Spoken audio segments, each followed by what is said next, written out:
Toda la data de tus artistas y los últimos discos editados. Entrevistas destacadas por Instagram. Ping pong de preguntas a las bandas y solistas. Segmentos especiales con las series del momento y los últimos estrenos del cine y más. Toma la ruta del rock. Miércoles a las 19 por la Radio Municipal.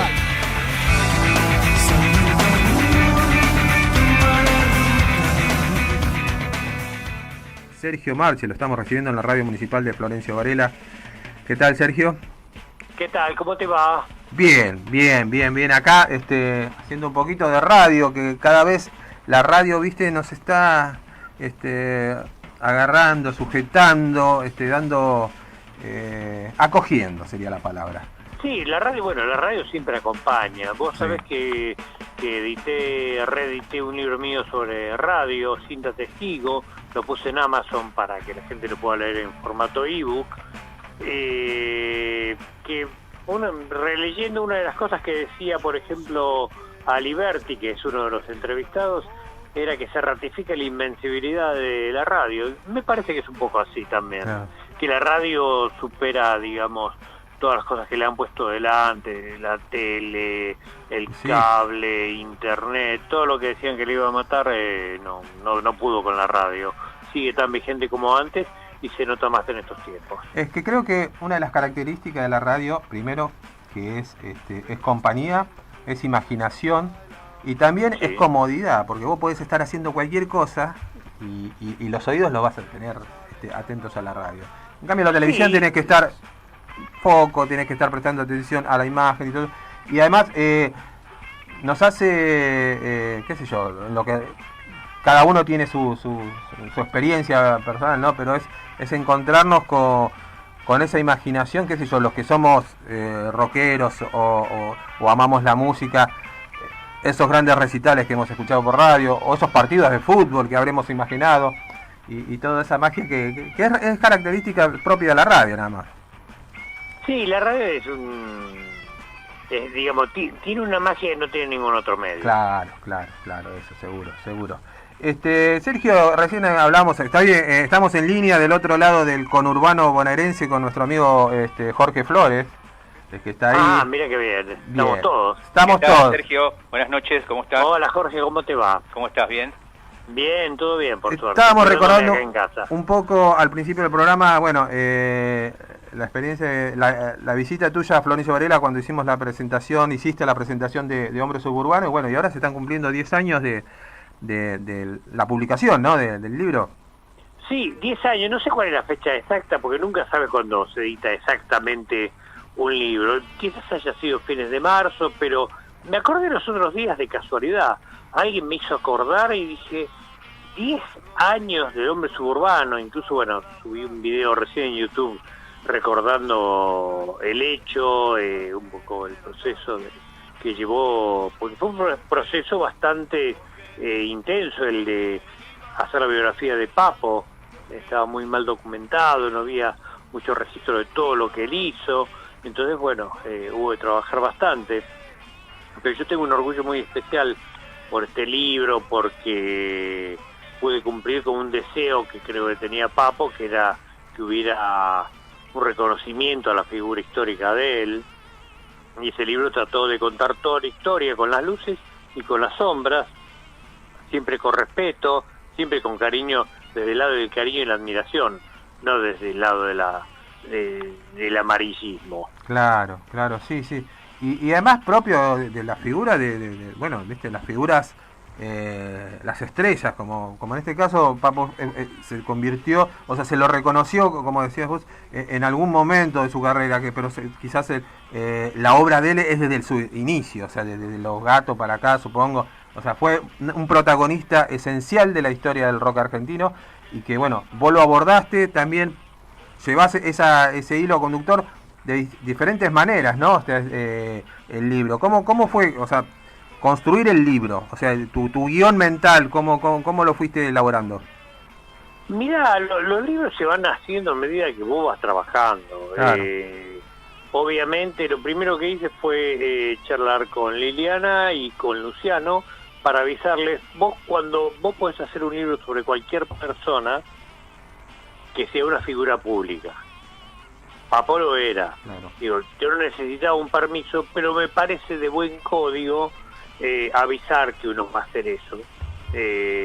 Para ver, bueno, si hay colaboración o no hay colaboración. En este caso, digamos, Luciano le parecía un proyecto más interesante que Liliana estaba peleada y siguen peleadas con Luciano, pero yo no quería dejar de hablar ni con la hermana ni con el hijo de Papo. Entonces, en base a eso, una vez que yo charlé con ellos, comencé a conversar con distintos músicos que tocaron con Papo. No recuerdo cuál habrá sido el primero, cuál fue el último, pero sí que charlé con todos los que pude, todos los que quisieron. El único que no quiso charlar fue el manager, el último manager que tuvo Papo, Julio Cernudas, que ya falleció, pero después hablé con todos, y fue un disco ves ahí, Sí. me equivoqué yo también, un libro de mucho conurbano, mucho agarrar el auto, ir a ver a Machimasco, agarrar el auto, ir a ver a Marinelli, que fue miembro de los Buitres, si no me equivoco, digamos, fue un libro con mucho conurbano, mucho traslado, muy presencial. Muy como era él, digamos, era un tipo común, que se subía a un escenario en algún momento del día, ¿no? Sí, yo creo que cada libro que hice corresponde un poco al entrevistado, ¿viste? El de Charlie por ahí es más loco, porque Charlie es más loco, entonces va y viene en el tiempo, como va y viene Charlie de la cama al living. El de Papo yo lo hice clásico porque él era un clásico, cuando hacía un solo, él comenzaba, desarrollaba y terminaba. Claro. Y no es que dejaba una cosa así medio inconclusa, medio rara, no, él le ponía un moñito al solo. Y Spinetta, bueno, ya lo hice un poco más con la experiencia de haber hecho Papo, pude abordar mejor Spinetta, y también me di cuenta que, bueno, un relato, digamos, cronológico, clásico, no por ello tiene que ser aburrido, sino que puede tener un montón de incidentes y también tener la perspectiva del presente. Y vos, o sea, Sergio, obviamente ya venías con años de carrera en el periodismo de rock y a Papo obviamente lo recontra conocías. Pero ¿qué te impresionó a la hora de abordar el trabajo ese de descubriste algo nuevo en él? ¿O lo tocaste a un lado donde que vos no te ibas a imaginar que sea así? ¿O qué te sorprendió a vos como periodista o como seguidor de su carrera que no sabías de antes? Mira, había muchas cosas que yo no sabía y que no tenía explicación. Digamos, hay años de Papo que están casi en oscuridad, que son años donde él viajó, estuvo en el extranjero, después me fui enterando más cosas, después incluso del libro, pero yo ya tenía, digamos, el libro a mí me dio como la profundidad de saber qué era lo que le pasaba en cada momento. Pero ese mapa hubo que construirlo. O por ejemplo, del 74 al 77, ¿qué pasó? Claro. Del 77, después de Aeroblues, hasta Riff, ¿qué pasó? ¿Por qué deja Papo Blues y forma Riff? ¿Cómo fueron, digamos, los distintos pasos de cada una de esas bandas? Porque Papo sacaba discos, hacía recitales y daba algunas notas, pero viste, tenías que entender por qué iba de una cosa a la otra. Claro. Y eso te llevaba a entender a la persona, entenderle cierta locura que era particular, cierta inconstancia, entender que a veces él era el que más se saboteaba, ver también, bueno, su carrera por Estados Unidos, su relación con B.B. King. Claro, y además, viste, Papo en el 90, 91 se vuelve a Estados Unidos con los Widowmaker, ¿te acordás esa banda de thrash metal? Claro, los Widowmakers es el tiempo en que él vive en California, claro, y que se dedica básicamente a reparar autos. Claro. De modo, viste, así medio informal, pero bueno, los reparaba, viste, y vivía así de eso, no era que vivía de la música y era una estrella. Allá, viste, tenía que, bueno, ganarse el pan, y para él debe haber sido una experiencia de crecimiento. Él allá no era Papo, él era Papo acá. Claro. Y su etapa en Inglaterra, su experiencia de que se rumoreaba, o él siempre alguna vez contó que participó de algún ensayo, o estar con Lemmy, eso como... Lo de Lemmy fue como una cosa, digamos, que pudo haber sido, ¿viste? Él pudo haber sido guitarrista de Motorhead tranquilamente, pero andás a ver, Lemmy... no habló mucho de Papo, incluso decía que no se acordaba de él, que no lo conocía, a saber dónde estaba la cabeza de Lemmy cuando tocó con Papo. Y Papo lo tomó eso como un comentario capaz, personal. ¿sabes que habrá sido Sergio en el 73 que dijo, Lemmy dijo, el año 73 fue hermoso, lástima que no me acuerdo de nada, ¿viste? No, fue más adelante, fue alrededor del 76. Claro. Que es cuando Papo hace el último viaje a Inglaterra y ya lo deportan y no puede volver a Inglaterra.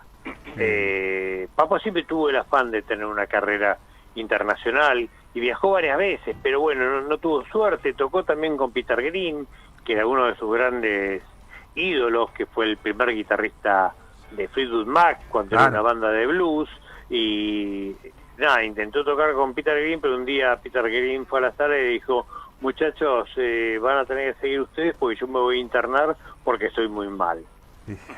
Sí, pero bueno, por suerte el final le llegó, ¿no? O sea, el reconocimiento, eso de subir al escenario con su ídolo máximo que era B.B. King, y de ahí todo lo que conllevó, ¿no? B.B. King lo reconoció y pudo haber hecho una carrera en Estados Unidos porque B.B. King le daba, digamos, cierto respaldo, pero ahí Papo cometió algunos errores que cuento en el libro, que fueron infantiles, y que es como los errores que mete una persona cuando está cerca del éxito.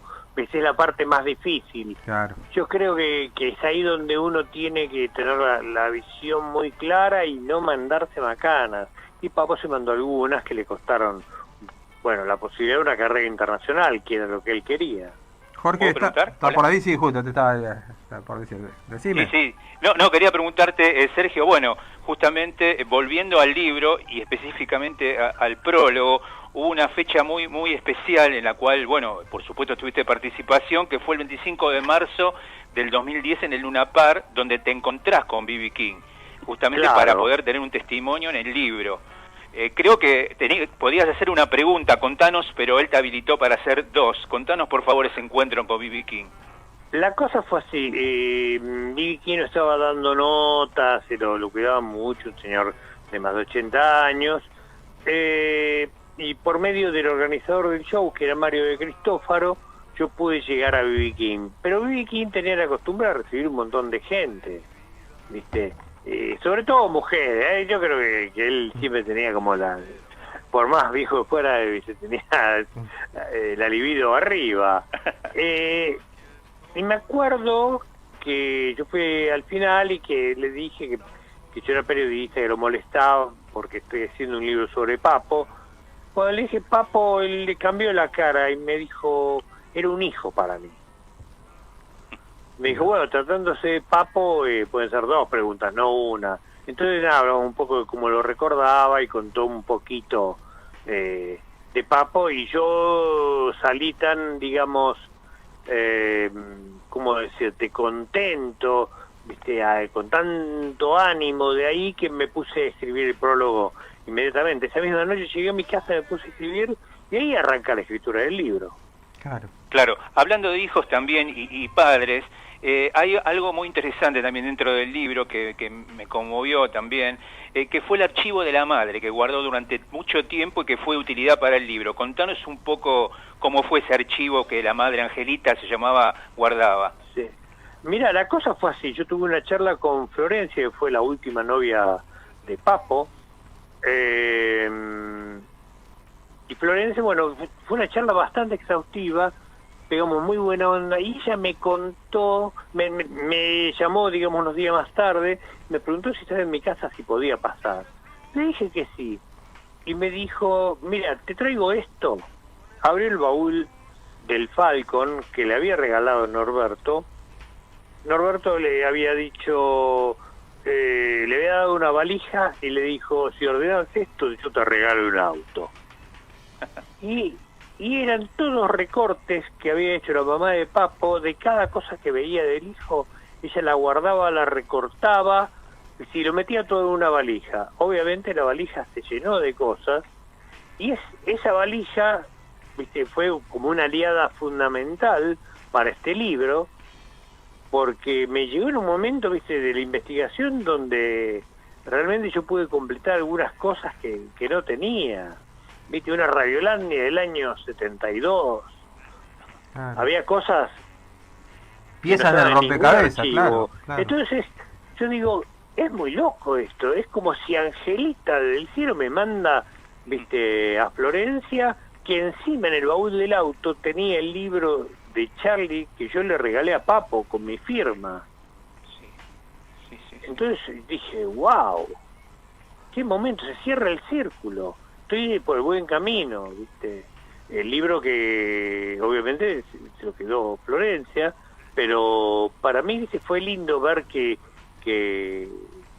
nada, que llegaba como una ayuda del cielo, de la madre de la vieja de Papo, que fue tan importante para él. Entonces digo, bueno, todas las señales me decían que estoy en el buen camino, y estas cosas a mí me pasaron con el libro de Spinetta, no sé, parece Claro, que es como que hay viste, como una energía que te empuja. Claro, que la percibís y además debes estar a la hora de laburar en todo este proceso como a flor de piel, ¿no? Con la sensibilidad allá arriba, ¿no? Supongo que también, viste, Claro. eso tiene un poco del proceso mental de uno. Claro. Vos podés ver las cosas así o podés verlas como puras casualidades, pero hubo muchas de los dos libros, en Papo y en Spinetta. Y vos tendrías material o la posibilidad de hacer unas... ¿Se da para hacer una segunda parte de Papo? O sea, o quedó algo afuera o que encontraste después de la edición del libro de estos 10 años con ganas de contar? No, hay, digamos, si yo hiciera eso, habría muy poco nuevo. Viste, habría a lo mejor, entrevistaría gente que yo no sabía que estuvo cerca de Papo. Por ejemplo, cada vez que me encuentro con el conejo de Jolivet me da vuelta la cara y me dijo, yo con Garcas no hablo, porque no lo entrevisté para el libro de Papo, y si yo hubiera sabido que él tocó con Papo tanto tiempo como él dice que tocó, Claro. lo hubiera entrevistado. Hubiera entrevistado a otros amigos de Papo, seguramente. Pero me parece que el libro tiene todo. Redondea todo, es una ¿no? biografía, es una biografía definitiva. Si hiciera una edición tendría que buscar qué agregarle, y ya sería como ampliar lo que ya está. Bien, Claro. sí, es que... ¿Pudiste? Perdón. Dale, seguí. ¿Pudiste reconstruir, Sergio, las últimas 36 horas de la vida de Papo, lo cual es muy importante, y a su vez eso te trajo algunos, no sé si problemas entre comillas, con Luciano, sí, porque vi en las redes que bueno, que has contestado algunas cosas que él ha dicho. Contanos un poquito cómo fue reconstruir esas últimas 36 horas con tanta exactitud, ¿no es cierto? Mira, me guié por las personas que estuvieron ahí. Ahí estuvo Florencia de Petris, estuvo Pero Cárdenas de Luján, un amigo de Papo, estuvo Luciano. No pude hablar con Gabriela Feir, que es la ex mujer de Luciano, que fue también testigo del accidente, pero me parecía que ya era como un poco invasivo pedir hablar con ella. Era como descreer de la palabra de Luciano. Hoy me arrepiento porque tendría que haber hablado con ella. A Luciano lo que le molesta es que yo haya hablado también con Liliana. Claro. Porque él está enfrentado con Liliana. Y bueno, es un problema familiar, pero yo la verdad es que conté, digamos, la parte de la muerte de Papo la conté como me la contó Luciano a mí, y yo tengo la grabación y tengo los mails que intercambiamos con Luciano, donde él quería ver esa parte y yo accedí a mostrársela. Le pregunté si había alguna corrección para hacer, me pidió que corrija algunas cosas, le mandé las correcciones y me dio el ok. Por suerte hice eso y lo guardé, y tengo todavía la grabación, que quizás la ponga en YouTube, porque él después quiso hacer una acción judicial que por esto mismo no prosperó. Entonces, a 10 años todavía sigue con ese asunto, pero para mí, bueno, es momento de celebrar la vida de Papu, eso es lo que me interesa, y haber hecho un mínimo de justicia a uno de los grandes músicos argentinos, ¿viste? Para mí eso es muy importante. Qué bueno. Sí, y bueno, eso ya sucedieron hace 10 años y un poquito más, porque obviamente laburaste durante mucho tiempo. Sí, pero bueno, hace 10 años se publicó. Claro, es como... vos no te acordás de cuando comienza el proceso del disco, te acordás del día en que salió. Claro, seguro. Si no tendríamos Nuestra Dama 9 meses más, ¿no? Sí, bueno, ojalá pudiéramos recordar ese prólogo. Sí, bueno, Sergio, antes de despedirte y de agradecerte, Ayer se cumplieron, ayer creo, 27 años de la muerte de Kurt Cobain, ¿no? Y vos fuiste uno de los periodistas que tuvo la posibilidad de conocerlos y de estar cerca de ellos cuando vinieron a la Argentina, creo, si no me equivoco. ¿Qué impresión tenés de ese tipo, ese pibe que se convirtió en un símbolo de una generación? Bueno, Kurt Cobain tenía una sensibilidad muy especial, tenía un cierto talento que le permitía hacer canciones que llegaban justo en ese momento, un momento de recambio para el rock, que ese momento lo encabezó claramente Nirvana. Nirvana era una banda que, según los protocolos de la época, según el marketing de ese tiempo, no podía tener el éxito que tuvo, y sin embargo lo tuvo.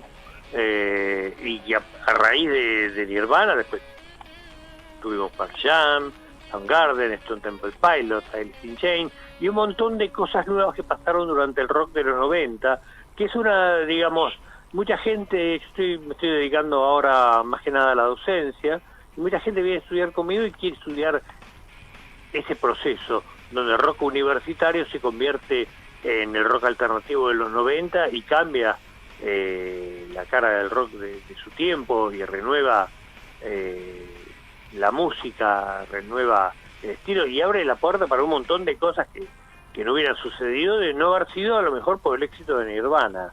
Yo lo que recuerdo personalmente de Cobain, que era un tipo muy normal, que no parecía, tener un grado ni de locura, un tipo absolutamente normal, transparente, que tuvimos una muy buena charla, y en algún momento lo voy a publicar en mi site, el extracto. Bien. Y no sé si subir la entrevista en audio a YouTube o no, estoy pensándolo eso. Quizás subo algún extracto para que escuchen la voz de él. Claro, eso es una manera de tenerlo. Y habían tenido un show accidentado acá. ¿Vos estuviste antes o después del show hablando con él? Yo estuve hablando después del show con él y tenía, yo lo entrevistaba para Clarín, claro, a Kurt Cobain, y la pregunta era obvia. ¿Qué pasó en el show? ¿Por qué no tocaron Smell Like Teen Spirit? ¿Y por qué fue así el show? Y él me lo explicó. Fue por lo mal que la gente trató a Calamity Jane, entonces él pensó que no merecían darle. Seguro. Así un show, el mejor show que pudieron, sino que era un público de mierda que agredió a las mujeres, que era un feminista de algún modo. Sí, seguro. Claro, así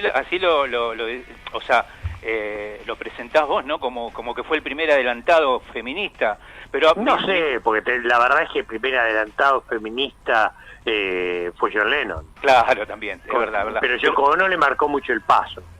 Todo, absolutamente todo el paso. Feminista y pollerudo, está bien, así tiene que ser. Pero te quería hacer esta pregunta. Dentro de la entrevista me pareció impresionante porque dentro de una de las preguntas haces mención como que acá en Argentina en ese momento no estaba en TV, había solamente una radio de rock, y él hace te contesta algo sobre las corporaciones muy interesante en ese momento. ¿Recordás más o menos cómo fue? No, la verdad no recuerdo qué es lo que me dijo de las corporaciones, pero supongo que no le gustaban. Claro, bueno, sí fue eso. Y después también algo sobre la guitarra, sobre cómo él pifiaba tocando la guitarra, o sea que era una persona, no era creído, digamos. ¿Recordás esa? No era un tipo que venía en plan de estrella, era un tipo que te hablaba de igual a igual, pero no tenía ninguna ínfula. Era muy transparente, hablábamos de cosas normales, de a quién iba a votar. Me dijo, me acuerdo de eso sí, que iba a votar a Clinton, pero que no se hacía grandes ilusiones, pues dice, no, es un demócrata. Yo lo que no quiero es que Bush siga, no quiero que sigan los republicanos, pero yo en realidad votaría a alguien que no tuviera experiencia política, que no fuera un político, y le pregunto por Ross Perot, que era el tercer candidato en aquel momento, y me dice, no, es un millonario, y que ahí puede que hayamos hablado de las corporaciones. Me dijo, prefiero votar a Clinton, aunque sé que no es lo mejor, pero es lo posible, y Perot no va a ganar.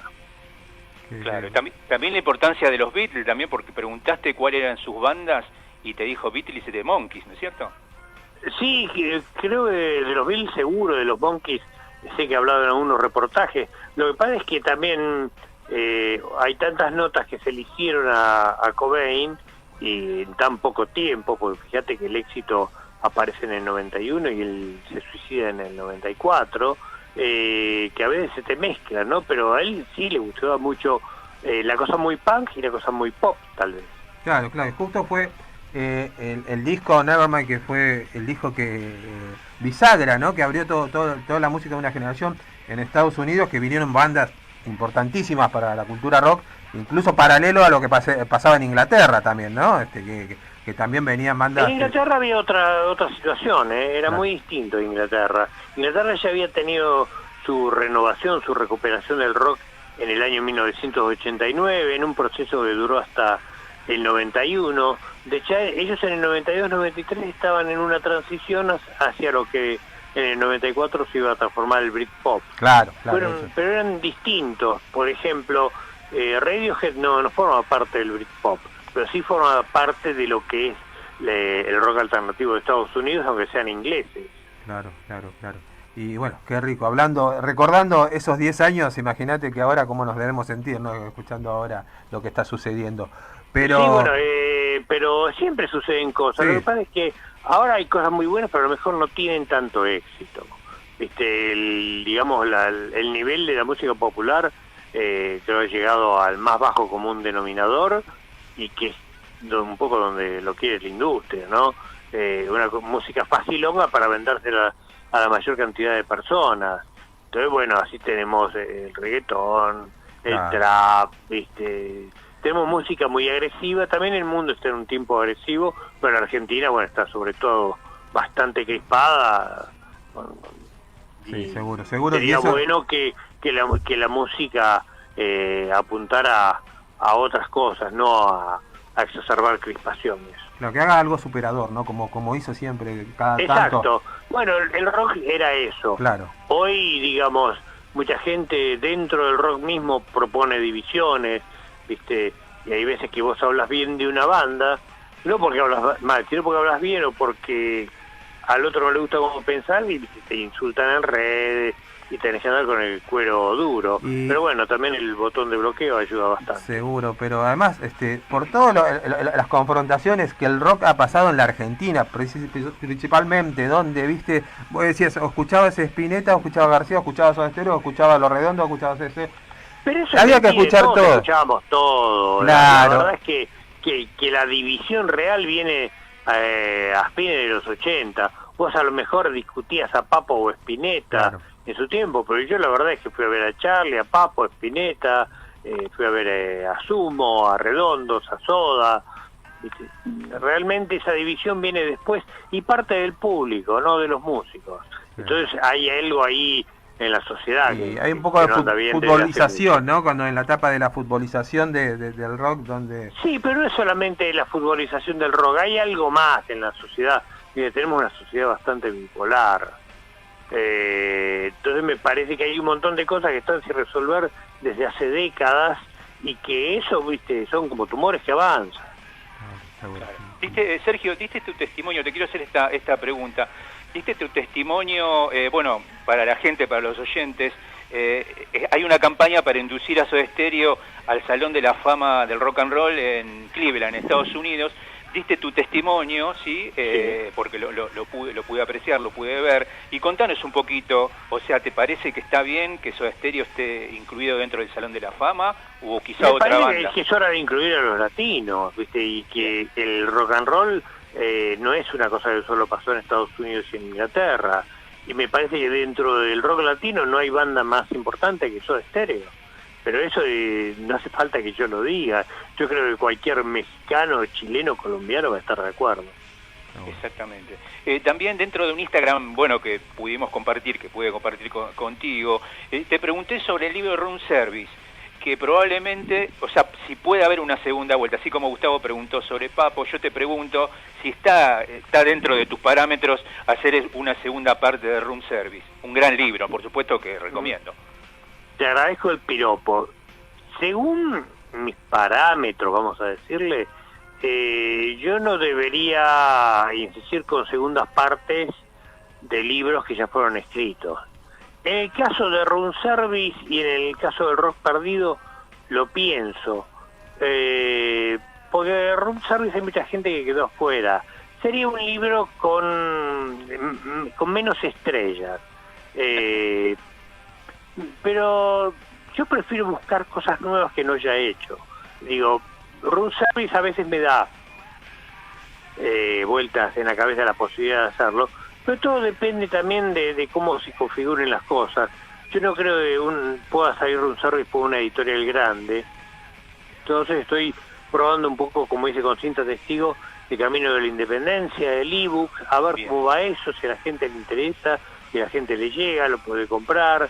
El ebook todavía no está muy desarrollado, estamos en los comienzos, pero por ebook yo he leído muchísimo y me he comprado un montón de libros.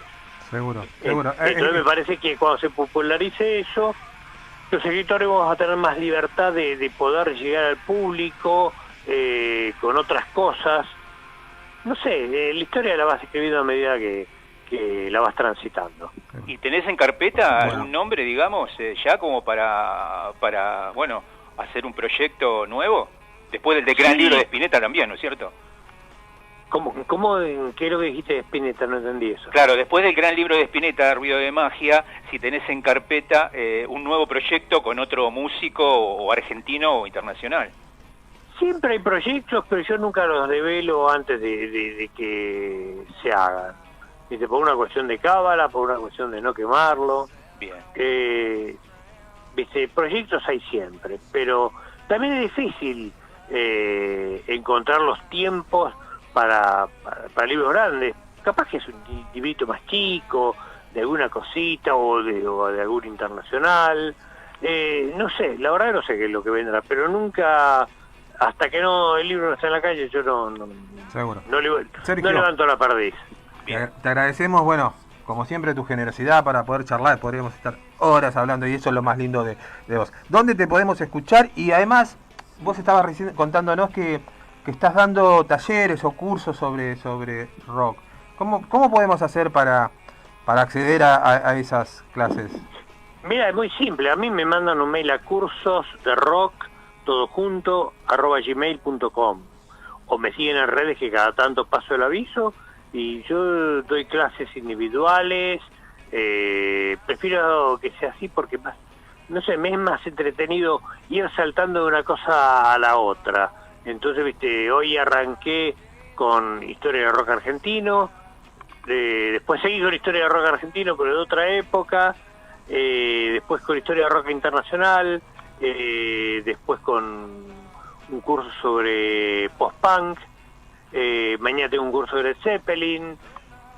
No sé, a mí me divierte mucho esto, y durante la pandemia me pareció un buen modo de ganarme la vida, porque no está la cosa como para andar saliendo mucho, los medios están muy difíciles, viste, y hay mucha demanda, y hay sobre todo muchos pibes jóvenes que vienen a estudiar conmigo. Así que en mis redes se enteran de todo. También tengo un canal de YouTube, hoy subí algo sobre el libro de Papo, y tengo un site que es sergiomarchi.com.ar, pero lo que pasa es que todo no se puede y me cuesta mucho trabajo avanzar con todo. Igual, te buscamos en las redes y ahí está siempre activo. Te agradecemos. En las redes estoy activo, exactamente, y ahí cuento las cosas que hago. Ahí vamos a estar al tanto de todo lo que haces, y bueno, hasta la próxima, y gracias, Sergio, como siempre. No, gracias a ustedes por invitarme. Un saludo grande a ustedes y a la gente de Florencio Varela. Gracias. Y así llegamos al final hoy con esta versión reducida, porque en minutos nada más vamos a estar transmitiendo el partido de nuestro querido Defensa y Justicia, pero nos dimos el gusto una vez más de charlar con Sergio Marchi, cumpliéndose ya 10 años de la publicación del disco, del libro de Papo, ¿no? Jorge.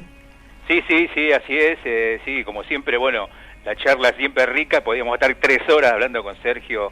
Realmente recomiendo, como siempre, ahora no está al aire, por eso no lo hago de chupa media, pero recomiendo los cursos de Sergio, los cuales es un viaje de ida, realmente son muy interesantes. Él sabe mucho más de lo que expresa, incluso de lo que nos expresó a nosotros, ¿no es cierto? Él vivió, como siempre digo, no es una persona que habla porque leyó, sí lo hace también, sino que vivió, estuvo ahí en el momento, ¿sí? En el momento de la música argentina, la música rock argentina, estuvo presente tanto en los shows como hasta ahora, o sea que que sí, es muy interesante poder contar con él siempre. Con Seguro. Toma la ruta del rock. Miércoles a las 19 por la Radio Municipal.